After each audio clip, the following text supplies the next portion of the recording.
A gente vai falar agora de fake news, porque aqui no Brasil os esforços do governo Bolsonaro estão concentrados em tentar restringir a remoção de fake news, de conteúdo falso nas redes sociais. Na semana passada, o presidente do Senado, Rodrigo Pacheco, e também a ministra do STF, Rosa Weber, impediram que a MP que Bolsonaro editou antes do 7 de setembro, que justamente limitava a retirada dessas notícias falsas, continuasse valendo. O presidente enviou agora um projeto de lei para ser analisado pelo Congresso com o mesmo objetivo. Pedro, duas perguntas para você.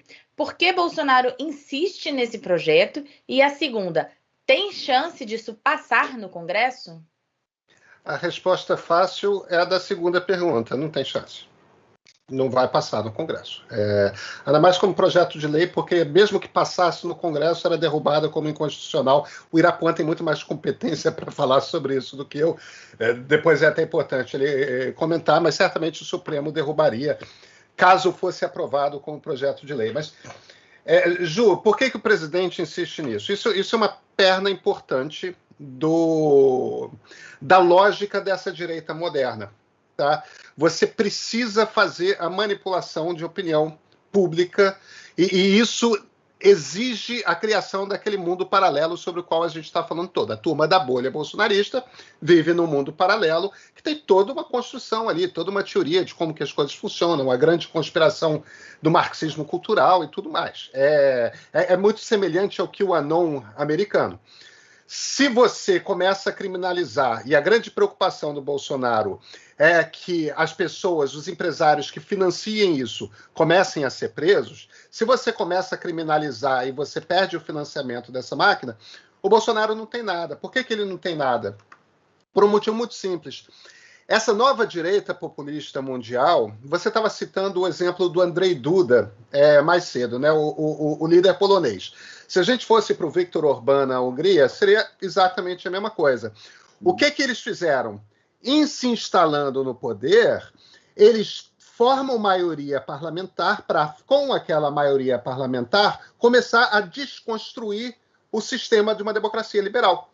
Entende? A independência dos três poderes, a questão toda da representatividade das minorias, tudo mais. Agora, você faz isso a partir da criação público, através dessa ferramenta de fake news e tudo mais, da criação de uma maioria parlamentar. O Bolsonaro, sabe-se lá por quê, a primeira coisa que ele fez ao chegar à presidência foi implodir o próprio partido. Então, um pedaço fundamental da estrutura de desmonte da democracia, que é você formar maioria parlamentar, ele queimou. Porque ele não sabe fazer a coisa como o Duda sabe, como o Orbán sabe. Então só sobra para ele a máquina de fake news. Ele vai insistir nisso até o final. Irapuã, esclarece aqui pra gente, é inconstitucional essa proposta do Bolsonaro? Primeiro a gente falar da MP, né? Eu acho que ele não passa ali pelo artigo 62 da Constituição, né? Que fala da questão da urgência. Né, isso aí a gente não tem. Agora, com relação ao projeto de lei em si, eu entendo que a gente tem aí um fundamento que é esse do que está por trás, né, que são esses ataques às instituições democráticas. E, a partir daí, nós temos que lidar com as questões relativas aos limites da liberdade de expressão, que, dentro da jurisprudência do Supremo Tribunal Federal, ela é tida como mais restrita. Então, quando a gente vai falar, né, sobre isso, temos que ter em mente como que essa composição do Supremo entende esses limites e, a partir de então, como que isso pode ser verificado. Agora, como o Pedro falou, eu acho que o Supremo ele tenderia a também, caso venha a ser aprovada, né, eu acho que ele tenderia aí a trazer uma condição de inconstitucional para esse projeto ou eventual lei. Até porque o marco regulatório, né, do Marco Civil da Internet, ele já foi meio que analisado, né? Então já passou também pelo crivo da sociedade, aquela coisa toda, e fazer uma modificação que seja no sentido de manter pressões sobre minorias, pressão sobre essas questões contra as instituições democráticas, eu acho que seria muito complexo e muito difícil do Supremo autorizar. O Jamil apurou que depois daquela carta do Temer, vista como recuo nas bases bolsonaristas, o Carlos Bolsonaro quer retomar o disparo em massa no WhatsApp. Jamil, a gente lembra daquele caso dos disparos por WhatsApp nas eleições de 2018, né? Eduardo Bolsonaro tem se reunido com Steve Bannon e com outros líderes também dessa extrema-direita americana. 2022 vai ser pior? Juliana, sim, nós publicamos no UOL no fim de semana, na verdade, uma matéria com o Lucas Valença, que é o repórter em Brasília. O que nós apuramos foi que, de fato, existe uma operação já sendo montada para 2022 com uma novidade, eu diria. Essa novidade é que os disparos poderiam vir de fora, ou seja, de empresas fora do Brasil, justamente para tentar, de alguma forma, driblar algum tipo de controle maior que poderia acontecer no Brasil em 2022.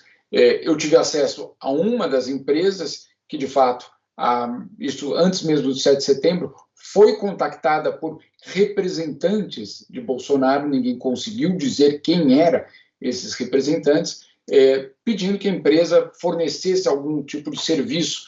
Não era de disparo nesse caso, mas era justamente de relações públicas e de busca, obviamente, para organizar a eleição já de 2022. E essa empresa se negou a trabalhar com o governo Bolsonaro. Mas o que também nós sabemos é que esses representantes foram, sim, em busca de outras empresas nos Estados Unidos. Não é surpresa alguma, porque, claro, essa relação com Steve Bannon ela é real. Não é uma teoria da conspiração. O que eles produzem é teoria da conspiração, mas a operação em si ela é muito real, ela é muito bem financiada e ela tem, sim, uma estratégia sendo implementada. Vale lembrar algo muito que, pelo menos para mim, chamou muita atenção naquele momento, quando o governo Trump termina, no último dia do governo Trump, uma secretária de família do Trump, equivalente a Damares Alves aí no Brasil, ela manda um e-mail para os seus funcionários, para os seus aliados, dizendo, olha, foi uma grande honra servir ao meu país, etc., etc., para todos os temas da nossa agenda, claro, da agenda ultraconservadora, favor entrar em contato com a Embaixada do Brasil em Washington. Isso é um e-mail real da secretária de família do governo Trump. Ou seja, existe sim essa tentativa de continuidade da plataforma ultraconservadora usando justamente o Brasil. Então, não é surpresa alguma se essa relação com Bannon, ela tem um fortalecimento para 2022. Nós já vimos aí há poucas semanas visita de Eduardo Bolsonaro a Bannon. Tivemos no Brasil um evento conservador que também trouxe outras pessoas relacionadas, ou seja, não há nenhum tipo de surpresa nessa relação, que é uma relação, eu diria, que vai muito além dos dois homens, de Trump e Bolsonaro. Ela é, de fato, uma relação de estruturas pensando já em 2022 para a eleição. Eu não tenho certeza se isso é uma estratégia que terá o mesmo êxito de 2018, sinceramente, mas pelo menos ela tentará ser implementada. Isso já fica muito claro que isso vai ser o caminho, sim. O Jamil, desculpa, eu estou te interrompendo hoje muito, não, né? Pode falar. Não, é só uma observação que eu acho que é um ponto importante aqui. Eu tenho começado a me preocupar muito com as palavras que a gente usa. E eu acho que a gente tem que parar de usar palavras como conservador e liberal para se referir ao tipo de política que o Bolsonaro representa, porque liberal certamente ele não é, e mesmo conservador, ele não é conservador. Conservadores operam dentro do sistema, protegem o sistema, tem toda uma preocupação e uma hiperpreocupação de mudar o mais lentamente possível o sistema. Bolsonaro é um reacionário, pode ser até um fascista, dependendo da definição que se usa para fascista. Ele é de extrema-direita, ele não é nem conservador nem liberal. Acho que é importante a gente, embora eles busquem esses termos justamente para se legitimar. Concordo plenamente, Pedro. Não tenho nenhuma objeção, muito pelo contrário. Nem na política conservador é a América, o que está indo embora. Né? Conservador é a América, o conservador são os governos europeus. Isso, exatamente. Angela Merkel é conservadora.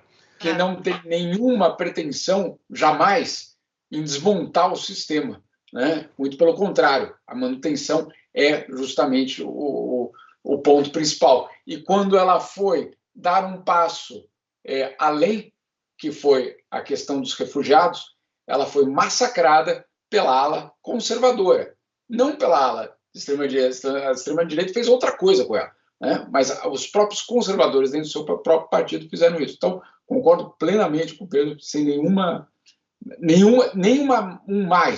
vírgula. Quer falar, Mara? Não, só complementando que nem na política econômica dele ele é liberal. Quer dizer, ele quando ele chama o Paulo Guedes para ir para o governo dele, e que havia essa expectativa no mercado, que Paulo Guedes daria um choque liberal e tal, ele faz isso só para tentar se viabilizar nas eleições, enfim. Mas a história dele mostra que ele é completamente contra a política econômica que o Paulo Guedes lá atrás, né, dizia que queria fazer e tal. Ele era completamente contra. Ele é contra a autonomia do Banco Central, embora foi uma coisa que ele fez e se arrependeu. Enfim, então, nem na parte econômica ele é isso, quer dizer. Mara, tem uma história, isso logo no início do governo Bolsonaro, que o Bannon deixou muito claro que ele estava preocupado com a presença de Paulo Guedes no governo.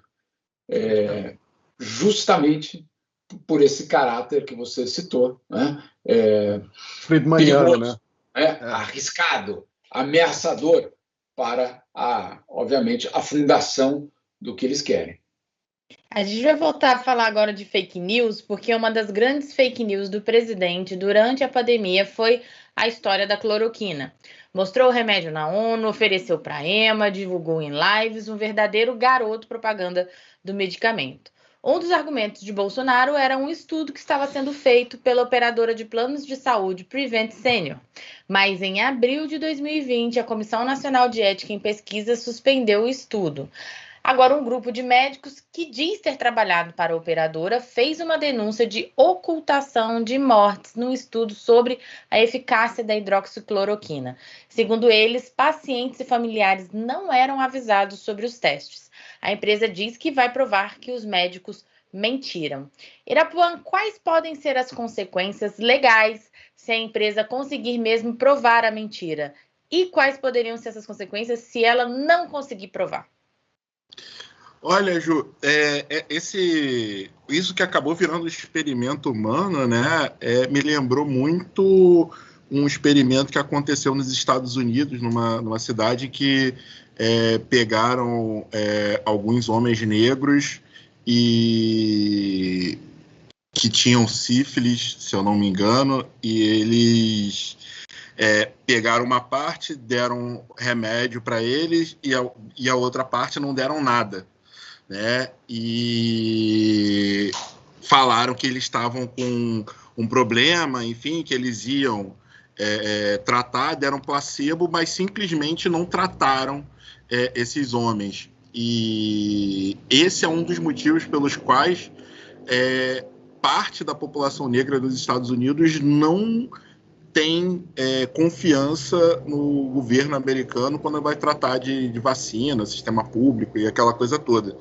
E E assim, isso me deixou bem, deu, como a gente fala, né, deu gatilho, porque isso tem consequências penais graves, né? Porque a gente tem aí não só um crime de homicídio, que eu acho que tem que ser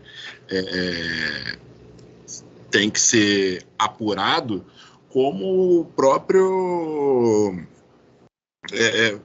violações aos direitos humanos, né? Então, eu acho que, só voltando assim para a sua pergunta, se ficar provado, né, que houve toda essa conspiração e essa questão relativa a essas pesquisas, sem a autorização, de fato, a gente vai ter aí consequências penais gravíssimas com relação a todas essas pessoas que estão envolvidas ou que estavam envolvidas nesse tema. Agora, se não ficar comprovado... Diga, Jamil. Não, por favor. O Jamil entrou na fila. Se não ficar comprovado, aí a gente tem a denunciação caluniosa, né? E que aí é um outro crime que é cometido, que seria, no caso, cometido por esses médicos que denunciaram essa coisa terrível. Fala, Jamil. Só para colocar isso num contexto, vamos dizer assim, internacional. Enquanto isso acontecia no Brasil, a OMS fez um estudo, se eu não me engano, com 20 mil pacientes pelo mundo para saber se a cloroquina funcionava ou não. Não é que a cloroquina não foi testada, ela foi testada amplamente em vários hospitais do mundo ao mesmo tempo num projeto internacional. E a conclusão foi que não funcionava, em primeiro lugar. Em segundo lugar, a FDA nos Estados Unidos fez a mesma coisa e chegou à conclusão não apenas que não funcionava, mas fez uma carta às instituições de pesquisa pedindo, por favor, para parar de gastar dinheiro com aquelas pesquisas, porque já estava provado que não funcionava e que essas pesquisas teriam de desviar o dinheiro para projetos com algum tipo de potencial. Então, Juliana, não é apenas uma fraude ou um problema localizado no Brasil, mas num contexto em que as instituições com algum tipo de credibilidade no exterior já estavam dizendo abandonem isso. Então, isso é muito importante para a gente entender que não estamos num vácuo, que o único que estava fazendo o teste era o governo brasileiro, etc. O teste era mundial, o teste era americano. Agora, o poder da fake news é absolutamente descomunal. E isso conta até um caos, perdão, muito rápido, num grupo de WhatsApp que eu até hoje não sei porque eu estou nele, de brasileiros, e que de fato são bastante, vamos dizer assim, dominam uma parte importante do PIB brasileiro, não sei como eu estou lá, repito, de repente, naquele momento, justamente que vocês estão comentando, aparece uma fake news, obviamente, circulando com aquelas letras garrafais que a gente conhece, e um deles coloca, estamos salvos, a cloroquina funciona, a Prevent está testando, não sei o quê, grande potencial, não sei o quê. Era naquele momento que saía o resultado do FDA. E eu, que sempre fiquei em silêncio naquele grupo, resolvi colocar, olha, pessoal, é sempre muito bom uma notícia boa, mas neste caso específico, a FDA está dizendo que não. E coloquei a carta da FDA. E aí a reação foi, quem te disse que essa carta é verdadeira? Aí você para e pensa, não, é verdade, eu podia ter inventado a carta. Então o que eu fiz? Eu coloquei o link do site do FDA.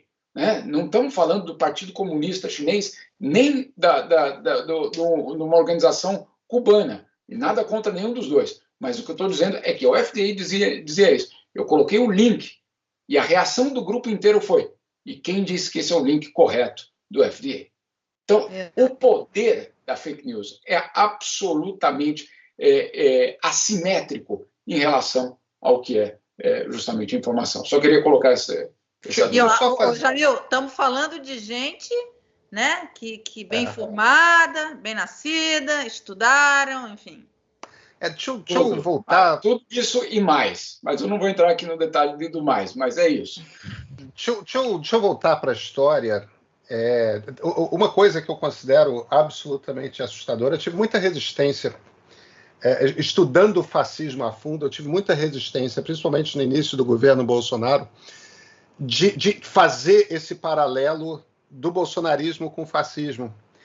É uma resistência que eu já perdi faz muito tempo. E é impressionante como argumentos só somam. Porque se for confirmada essa história da Prevent Senior, eles fizeram experimentação com seres humanos vivos, sem comunicá-los de que eles estavam tomando um tratamento X e não Y. As semelhanças que vai ganhando esse movimento político, as coisas que essas pessoas consideram ter licença moral para fazer, licença ética para fazer, as semelhanças que vão adquirindo com o fascismo histórico são apavorantes. O que está acontecendo no Brasil é ímpar. É ímpar até dentro dessa nova direita mundial. Ser membro do My News é apoiar o jornalismo independente e plural. E agora você pode escolher entre ser apoiador ou parceiro. São duas opções com vantagens exclusivas. Clique em Seja Membro e descubra todos os benefícios.